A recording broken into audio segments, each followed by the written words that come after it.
किसी दो सल्तनत के दरमियान एक बड़ी हुकूमत थी, जहां बादशाह सरमद की बादशाहत थी। उनका एक ही बेटा था, शहजादा अयान, जो अक्लमंद और बहादुर था। लेकिन उसकी सबसे अनोखी चीज थी एक बोलने वाला तोता, जो हमेशा उसके साथ रहता। एक दिन उड़ते उड़ते तोता अचानक परिस्तान जा पहुंचा। परिस्तान की हसीन शहजादी महानूर ने उसे कैद कर लिया। इधर अयान परेशान था। उसने अपने दोस्त को तलाशने का फैसला किया। अयान ने अपने पिता से इजाजत ली और सफर पर निकल पड़ा। रास्ते में कई मुश्किलें आईं, लेकिन उसका हौसला बुलंद था। सालों बाद किसी इंसान ने परिस्तान की जमीन पर कदम रखा था। महानूर को यह खबर मिली और उसने अयान को देखने का फैसला किया। अयान और महानूर की मुलाकात जादुई अंदाज में हुई। महानूर को अयान की हिम्मत पसंद आई, लेकिन उसने तोते को छोड़ने से इनकार कर दिया। महानूर और अयान के दरमियान अजीब सा रिश्ता बनने लगा।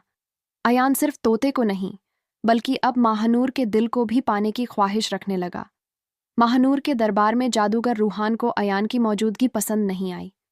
उसने अयान के खिलाफ साजिशें रचनी शुरू कर दीं।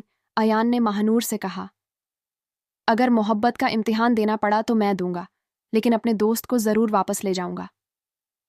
रूहान ने अयान को खत्म करने के लिए अंधेरे का जादू इस्तेमाल किया, लेकिन महानूर ने उसे बचा लिया। अब वह खुद अयान की मोहब्बत में गिरने लगी थी। महानूर ने सोचा, क्या मैं सच में अयान से मोहब्बत करने लगी हूं? दूसरी ओर अयान अपने दोस्त और महानूर दोनों को बचाने की कोशिश कर रहा था। अयान की तलवार जैसे ही उसके सीने की ओर बढ़ी, महानूर की आंखों में आंसू छलक आए। नहीं, अयान, तुम ऐसा नहीं कर सकते, उसने चीख कर कहा। अचानक महानूर के हाथों में अजीब सी चमक आ गई। उसकी हथकड़ियां खुद ब खुद खुलने लगीं। रूहान चौंक गया। रूहान ने क्रोध में आकर अपनी पूरी ताकत झोंक दी। पूरा महल हिलने लगा। महानूर ने अयान का हाथ पकड़ा और कहा, हमारी मोहब्बत हमें बचाएगी। अयान ने अपनी तलवार उठाई और महानूर ने अपनी रोशनी को तलवार में भर दिया। जैसे ही तलवार चमकी, अंधेरी लहर गायब हो गई।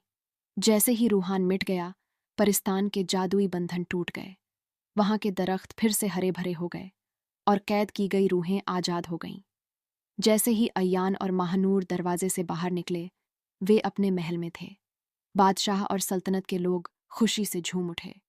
तोता उड़ता हुआ अयान के कंधे पर आ बैठा। हमने बहुत कुछ झेला, लेकिन आखिरकार हमारी जीत हुई। महानूर और अयान एक दूसरे को देखते हुए मुस्कुराए। उनकी मोहब्बत हर इम्तिहान में कामयाब रही थी।